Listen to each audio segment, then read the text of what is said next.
Palabra de vida. Evangelio de hoy, Padre Carlos Yepes. Del profeta Ezequiel, capítulo 2, versículos 2 al 5. En aquellos días, el Espíritu entró en mí, hizo que me pusiera en pie, y oí una voz que me decía: Hijo de hombre, yo te envío a los israelitas, a un pueblo rebelde que se ha sublevado contra mí. Ellos y sus padres me han traicionado hasta el día de hoy. También sus hijos son testarudos y obstinados. A ellos te envío para que les comuniques mis palabras. Y ellos, te escuchen o no, porque son una raza rebelde, sabrán que hay un profeta en medio de ellos. Palabra de Dios. Te alabamos, Señor. Salmo 123. Ten piedad de nosotros, ten piedad. En ti, Señor, que habitas en lo alto, fijos los ojos tengo, como fijan sus ojos en las manos de su Señor los siervos. Ten piedad de nosotros, ten piedad. Así como la esclava en su señora tiene fijos los ojos, fijos en el Señor están los nuestros, hasta que Dios se apiade de nosotros. Ten piedad de nosotros, ten piedad. Ten piedad de nosotros, ten piedad, porque estamos, Señor, hartos de injurias, saturados estamos de desprecios, de insolencias y burlas. Ten piedad de nosotros, ten piedad. De la segunda carta a los Corintios, capítulo 12, versículos 7b al 10. Hermanos, para que yo me llene de soberbia por la sublimidad de las revelaciones que he tenido, llevo una espina clavada en mi carne, un enviado de Satanás que me abofetea para humillarme. 3 veces le he pedido al Señor que me libre de esto, pero Él me ha respondido: Te basta mi gracia, porque mi poder se manifiesta en la debilidad. Así pues, de buena gana, prefiero gloriarme de mis debilidades, para que se manifieste en mí el poder de Cristo. Por eso me alegro de las debilidades, los insultos, las necesidades, las persecuciones y las dificultades que sufro por Cristo. Porque cuando soy más débil, soy más fuerte. Palabra de Dios. Te alabamos, Señor. Del Santo Evangelio según San Marcos, capítulo 6, versículos 1 al 6. En aquel tiempo Jesús fue a su tierra en compañía de sus discípulos. Cuando llegó el sábado, se puso a enseñar en la sinagoga, y la multitud que lo escuchaba se preguntaba con asombro: ¿Dónde aprendió este hombre tantas cosas? ¿De dónde le viene esa sabiduría y ese poder para hacer milagros? ¿Qué no es este el carpintero, el hijo de María, el hermano de Santiago, José, Judas y Simón? ¿No viven aquí entre nosotros sus hermanas? Y estaban desconcertados. Pero Jesús les dijo: Todos honran a un profeta, menos los de su tierra, sus parientes y los de su casa. Y no pudo hacer allí ningún milagro, solo curó a algunos enfermos imponiéndoles las manos, y estaba extrañado de la incredulidad de aquella gente. Luego se fue a enseñar en los pueblos vecinos. Palabra del Señor.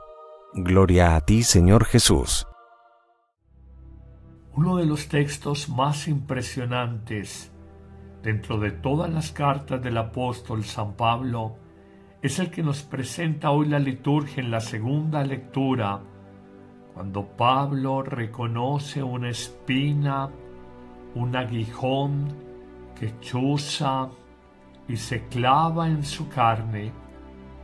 Claramente lo siente como un emisario del mal que lo apalea e interpreta desde la fe que esta situación dolorosa y humillante para su vida le ayuda para no ensoberbecerse, sabiéndose un hombre inteligente estudioso, conocedor de la ley judía y un gran orador, además de un gran líder. 3 veces, dirá San Pablo, ha pedido al Señor ser liberado de aquella espina que se clava en su carne, que algunos entienden como la ceguera de sus ojos, otros como un tipo de enfermedad distinta, y otros más interpretan como una pasión dominante que lo avergonzaba, lo humillaba y no le permitía sentirse con toda la libertad para anunciar el Evangelio. Pero frente al triple pedido que hace al Señor para ser liberado de aquella espina que se hunde en su carne, ha encontrado en la fe y en la respuesta del Señor, que le dice: te basta mi gracia, la de Cristo, y vencerás, saldrás victorioso, que la fuerza de Dios se muestra perfecta en la debilidad del hombre. Así es, sólo cuando el ser humano se siente pequeño y débil, actúa con más nitidez el poder y la acción del Espíritu del resucitado en nuestra vida. Por el contrario, cuando el hombre se siente muy seguro de sí mismo, se abandona a las fuerzas personales y de paso abandona la gracia de Dios, y es cuando sucumbe. Y por eso, a renglón seguido, Pablo, el gran apóstol, afirmará que con todo gusto presume, alardea ante los demás de sus debilidades, de sus fragilidades humanas, porque así residirá más nítidamente la fuerza de Cristo, y enumera como parte de sus debilidades y dificultades los insultos, las privaciones de alimento, las persecuciones, las dificultades sufridas por el anuncio de Cristo, y vuelve a reiterar: solo sintiéndome débil, entonces soy fuerte. Pero hablemos de las otras lecturas que hoy nos presenta el Evangelio, y la primera lectura de Ezequiel, donde se ve claramente en el profeta el sufrimiento y la soledad en la que queda cuando es el portavoz de Dios, y como no lo entiende el pueblo de Israel y por el contrario lo persiguen, y su único sustento es la promesa de Dios: yo estoy contigo, yo soy tu fuerza. Es en la crisis que vivieron los profetas en el Antiguo Testamento, como Ezequiel, en la crisis que vive, en el aguijón de la carne que vive el apóstol San Pablo, y en la crisis, o si se quiere, el fracaso en su misión que vive Jesús en su propia tierra, Nazaret, cuando predicando a los nazaretanos, a sus paisanos, aunque en principio se admiraban de sus palabras, las que proclamaba en la sinagoga en día sábado, según lo mandaba la ley judía, otros por el contrario se escandalizaban de su sabiduría y de su poder para sanar enfermos, porque conocían su origen humano y lo reconocían como el hijo del carpintero, el hijo de una mujer sencilla, María, y alguna parentela que reconocen en Santiago, José, Judas y Simón. Jesús se duele de esta actitud de ellos y simplemente afirmará: un profeta es despreciado solamente en su tierra, entre su familia, sus parientes, entre sus conocidos, los de su casa. Y concluirá Marcos diciendo que Jesús no pudo curar más enfermos por la falta de fe de su pueblo. Aunque aparentemente Jesús fracasó, hubo algunas curaciones. Tal vez la fuerza del mensaje no se dio tan fecundamente, pero independiente de la fe de sus paisanos, los nazaretanos u oriundos de Nazaret, Jesús alcanzó a realizar algunas curaciones, pero tal vez lo más importante es que no se desanimó más allá de este aparente fracaso y siguió recorriendo los pueblos de los alrededores, enseñando a aquellos que lo escuchaban. Hoy, cuando sientas que tu familia se mofa de ti, que los cercanos te dicen: usted no habla sino paja, a usted no le creo. Cuando pase eso, entiende que esa suerte similar la corrió Jesús, en que aunque hay un aparente fracaso en el anuncio de la vida nueva que trae el resucitado, la obra de Dios se sigue realizando.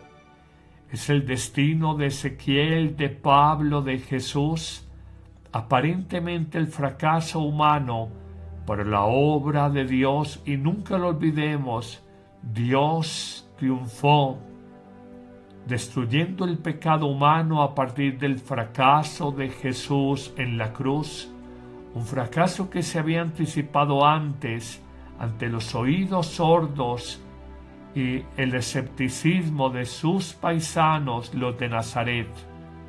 Hoy aprendamos que no podemos quedarnos en la apariencia de alguien, en su humanidad, en algunos datos que hemos escuchado de oídas de una persona, para descalificarla, para perder nuestra fe y nuestra confianza en ella.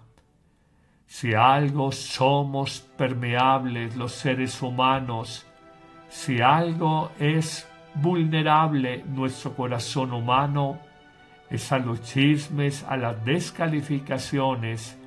Y cuántas bellas personas, cuántos hombres y mujeres buenos y buenas, profetas de Dios, nos hemos perdido de valorar y escuchar porque no hemos creído en ellos, quizás por comentarios que no nos constan, quizás por intrigas humanas, quizás porque nos parece conocer todo sobre la vida de una persona.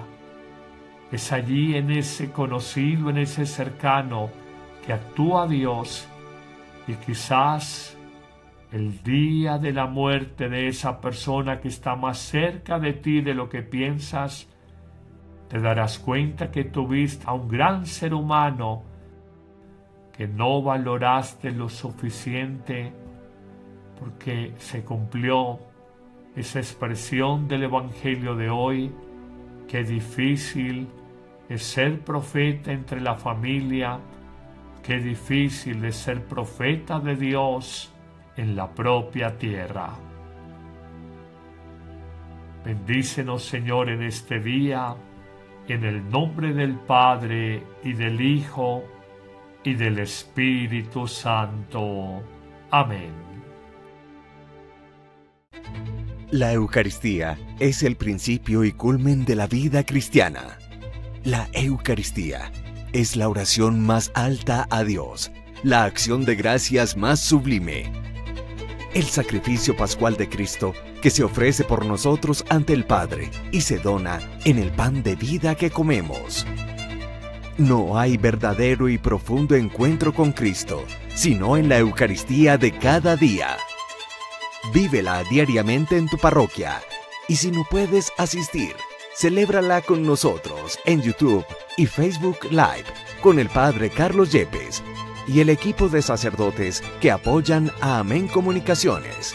Te esperamos todos los martes, jueves, viernes y domingo.